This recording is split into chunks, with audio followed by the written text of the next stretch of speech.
Përshëndetje të gjithëve dhe mirë se erdhët në kuzhinën e Rajanës. Sot për ju kam sjell recetën e përgatitjes së ballokumeve me një recetë shumë të thjeshtë, por që në fund fare ballokumet dalin shumë të buta, shumë të shkrifta dhe thërmohen në gojë. Do ta shikoni edhe vetë rezultatin se sa të mira kanë dalë ballokumet në fund fare. Kjo është një recetë në fakt që e kam përgatitur edhe vitin e kaluar, dhe është receta që unë preferoj më shumë për përgatitjen e ballokumeve, duke qenë se unë jetoj jashtë dhe nuk kam mundësi të gjej ujin e hirit, ashtu siç duhet edhe për përgatitjen e recetës origjinale të ballokumeve, por në këtë video ju do të shikoni se si edhe pa përdorur ujin e hirit, ashtu siç përdoret në recetën tradicionale, ballokumet në fund fare sërish dalin shumë të mira. Kushdo që do e provoj këtë recetë, jam shumë e sigurt që nuk do të dështoj asnjëherë. Tani le të nisim me përgatitjen e recetës. Në fillim, ajo që do të bëjmë është rraja e gjalpit me sheqerin. Unë kam përdorur për këtë recetë në total 200 gram gjalp, të cilin e kam në temperaturë ambienti, pra nuk është as shumë i butë dhe as shumë i fortë, dhe kam përdorur edhe 200 gram sheqer. Megjithatë, për sasinë e sheqerit mund të vendosni vetë. Unë për ta pasur sa më të lehtë procesin, e kam hedhur sheqerin dhe gjalpin tek mikseri i madh. Por nëse doni, procesin mund ta bëni me dorë ose mund ta bëni me një rrahës elektrik më të vogël. Për këtë recetë mund të përdorni sheqer pluhur ose sheqer normal. I kam hedhur të dy përbërësit, pra edhe gjalpin dhe sheqerin tek mikseri, edhe më pas i kam rrahur me robotin e kuzhinës. Rrajen e gjalpit me sheqerin e kam bërë për pothuajse 15 deri në 18 minuta, duke përfshirë këtu edhe ato ndalesat që kam bërë gjatë kohës që gjalpi rrihej me sheqerin, pasi her pas here unë e kam ndaluar mikserin dhe me një spatull kam mbledhur anët e gjalpit, të cilat përhapeshin në anët e enës. Këtë proces e kam bërë në mënyrë që ta ndihmoj sa më shumë mikserin për ta rrahur sa më mirë dhe sa më shpejt gjalpin me sheqerin. Do ta shikoni edhe vetë në video se her pas here e kam ndaluar punën, kam mbledhur gjalpin i cili është përhapur dhe më pas e kam vendosur sërish mikserin në punë dhe e kam vazhduar ta rrah sërish gjalpin me sheqerin.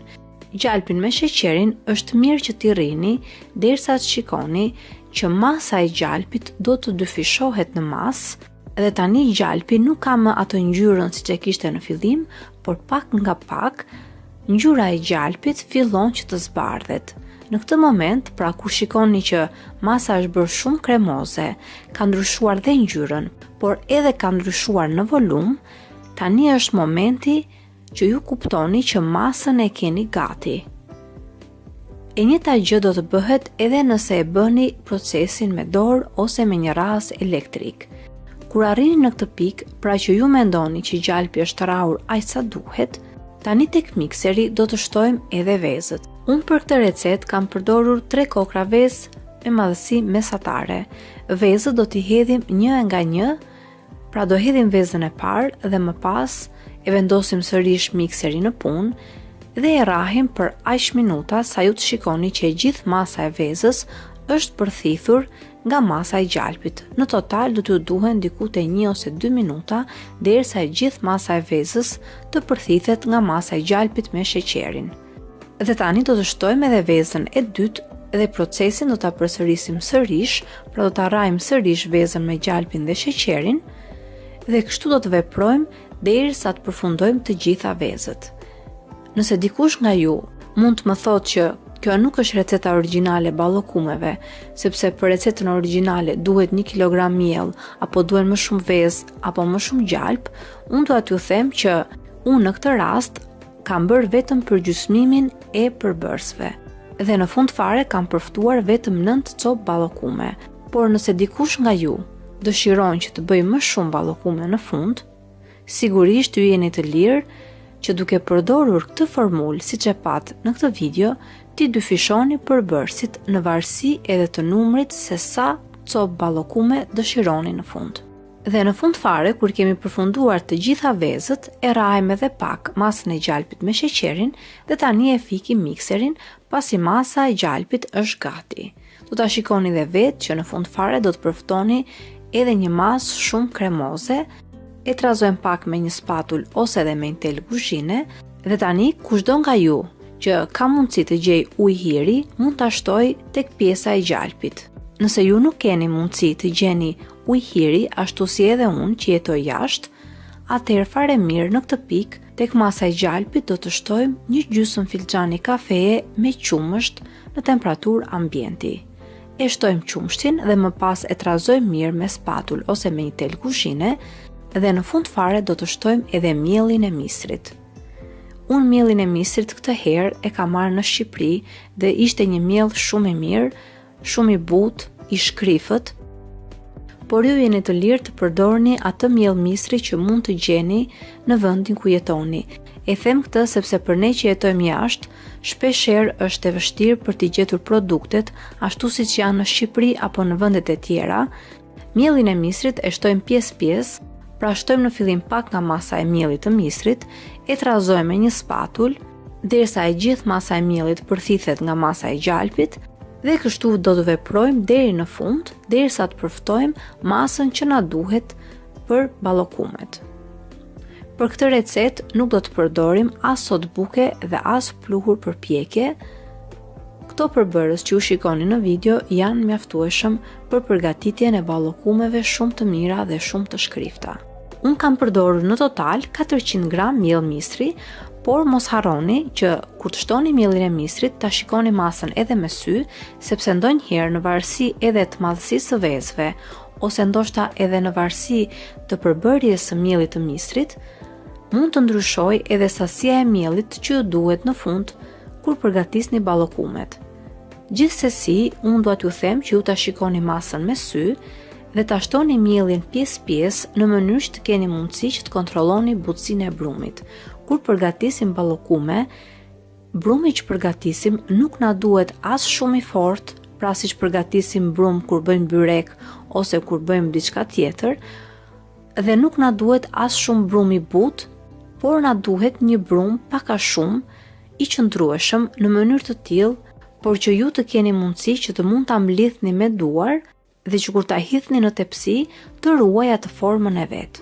Pra kur e shikoni që brumi ka arritur në këtë pikë, siç e shikoni edhe në video, pra një brum as shumë i butë dhe as shumë i fortë, një brum me konsistencë mesatare, atëherë mund të thoni që jeni gati për përgatitjen e ballokumeve. Madje përpara se ta hidhni brumin në tepsi, mund ta provoni edhe butësinë e brumit me duar, mund ta trazoni disa herë në mënyrë që të kontrolloni se sa të butë e doni brumin dhe nëse keni mundësi apo jo që brumin të mund ta mblidhni me duar. Nëse e shikoni që brumi është akoma i ujshëm, atëherë shtoni edhe pak më shumë miell misri dhe në fund fare mund të formoni ballokumet. Mos harroni që përpara se të piqni ballokumet, ta keni hapur furrën që të nxehet në 180 gradë Celsius. Dhe tani ne do të fillojmë të formojmë ballokumet. Në fillim, në një tepsi hedhim pak miell misri dhe në tepsi do të vendosim edhe ballokumet një nga një. Unë siç u thash, në total me këto përbërës kam përgatitur 9 ballokume. Masën e brumit e marrim me duar dhe ashtu siç është e hedhim në tepsi, duke lënë pak hapësirë midis njëra tjetrës, pasi kur ballokumet futen në furrë, ato sigurisht që zmadhohen. Unë përpara se t'i fusja në furrë, u kam dhënë dhe pak formë me duar sipër, por në fakt do t'u sugjeroja që këtë gjë të mos e bënit. Pra, pasi t'i hidhni në tepsi, unë do t'ju sugjeroja që t'i lini ballokumet në atë formën e tyre të çrregullt, në mënyrë që gjatë kohës që ballokumet piqen në furrë, ato e krijojnë vetë formën e tyre dhe krijojnë atë plasaritjen perfekte në pjesën e tyre të sipërme. Nëse i bëni me duar, siç kam vepruar dhe unë në këtë video, do të shikoni që gjatë kohës që ballokumet piqen në furrë, do të plasariten shumë pak sipër. Kjo sigurisht nuk përbën ndonjë ndryshim për sa i përket shijes së ballokumeve, por nëse i doni ballokumet me atë formën tipike, ashtu siç janë ballokumet origjinale, i lini ballokumet me mënyrën e tyre të çrregullt, ashtu si që hidhni brumin direkt në tepsi. Pra, si që hidhni format në tepsi, direkt i fusim në furrën e nxehtë dhe i lëm që të piqet.